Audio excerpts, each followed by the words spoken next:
a wide aerial shot of an American suburb just before dawn. Lawns trimmed with care, houses evenly spaced, streets empty except for the occasional car pulling out of a driveway.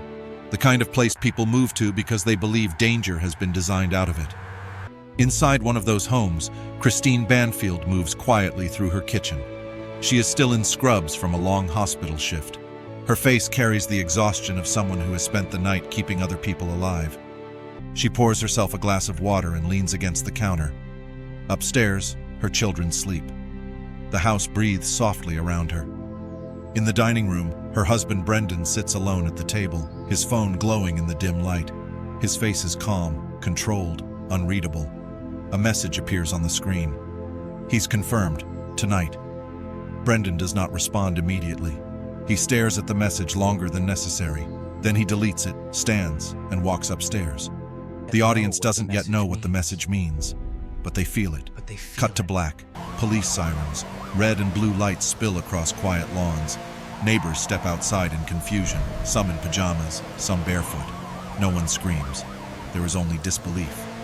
Inside the Banfield home, police move slowly. A stranger's body lies on the lower level. Upstairs, Christine's body is discovered in a bedroom she once considered safe. Brendan sits wrapped in a blanket on the front steps, his children nowhere in sight. An officer speaks to him gently. Brendan nods. He appears shocked, but intact. This is how the story enters the world, quietly, efficiently, without warning. Detectives examine the house carefully. There is no forced entry, no shattered glass, no overturned furniture. The scene lacks the chaos expected from a violent intrusion. Brendan's explanation is simple. He heard noises, thought it was a break-in, and survived by chance. But detectives notice the small things. The door was unlocked. The stranger's arrival seems deliberate.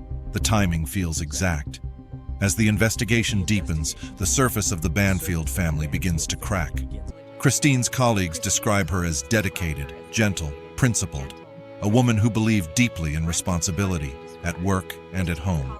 Brendan is harder to describe, reserved, intelligent, private, someone who preferred control to conflict.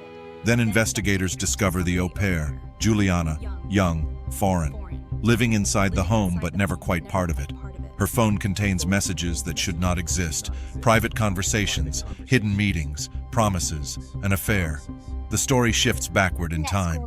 We see Christine at dinner, laughing with her children, unaware that another relationship is unfolding in the same house. We see Brendan and Juliana exchanging looks that linger too long. We see moments of secrecy layered into routine. The audience begins to understand something crucial. This was not a crime of passion, it was a crime of structure. Investigators uncover something more disturbing. Online messages sent under Christine's identity.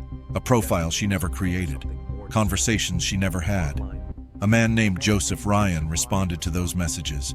He believed he was meeting a consenting adult. He arrived at the Banfield home because he was invited. The house did not repel him. It received him. The night of the murders replays in fragments. Joseph entering the home. The shift from expectation to confusion. Violence erupting without warning. The film does not show gore. It shows aftermath, silence, objects out of place. Detectives realize the most unsettling truth.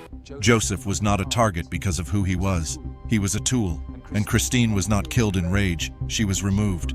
Cohasset, Massachusetts. Snow drifts softly across a coastal town where winter slows everything down. Anna Walsh kisses her children goodnight on New Year's Eve. She is calm, affectionate, present. Her husband Brian watches her from the doorway. His smile does not reach his eyes. Anna mentions work, travel, a possible trip. The next morning she is gone. Brian tells police she flew to Washington, D.C. He repeats the story confidently. He sounds rehearsed but not frantic. Investigators search for confirmation. There is no flight, no airport footage, no credit card use. Anna's absence becomes louder than any scream. Days pass, then weeks. Police return to the house again and again. They notice small inconsistencies. Trash bags removed at odd hours. Cleaning supplies purchased unnecessarily. Internet searches that feel wrong. Brian's story begins to fracture. Flashbacks show the marriage under strain. Arguments muted but persistent. Control disguised as concern. Resentment hiding behind routine. The tension builds slowly, not through action but through erasure. Anna's body is never shown. Her presence fades from rooms. Her voice is replaced by silence. The audience understands before the verdict arrives. Disappearance is not an accident. It is a decision. London, night. Zara Alina walks home after an evening out. She texts someone as she walks. She is alert, aware, doing everything society tells women to do to stay safe. She is attacked anyway. Her death shocks the city. But the deeper shock comes later when the public learns the truth about her killer. Jordan McSweeney had a long criminal record, dozens of offenses, violent history, multiple warnings. He was released. The system knew who he was. And still, Zara paid the price. The film connects the cases not through conspiracy, but through consequence. In America, danger lived inside a home. In another American town, danger hid behind a lie. In Europe, danger walked free because paperwork allowed it. Different crimes, same failure. Courtrooms replaced living rooms. In Virginia, the au pair testifies. Her voice shakes as she describes manipulation, fear, dependence. She describes a man who framed murder as necessity.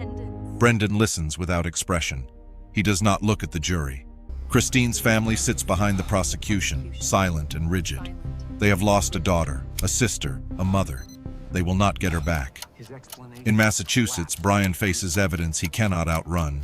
His explanations collapse under scrutiny. The jury listens. They decide. The verdict is delivered. Life without parole. No body. No closure. Only certainty. In London, the judge reads McSweeney's history aloud. Each offense lands heavier than the last. The sentence is life. The courtroom exhales. Justice arrives, not dramatically but firmly. Empty rooms. Christine's kitchen, untouched. Anna's bedroom, preserved. Zara's street, ordinary again. Life continues around absence. Children grow older. Houses are sold. Neighborhoods return to quiet. But the audience is left with a lingering truth. Most true crime does not come from monsters hiding in shadows. It comes from ordinary places, from systems that trust too easily, from warning signs ignored,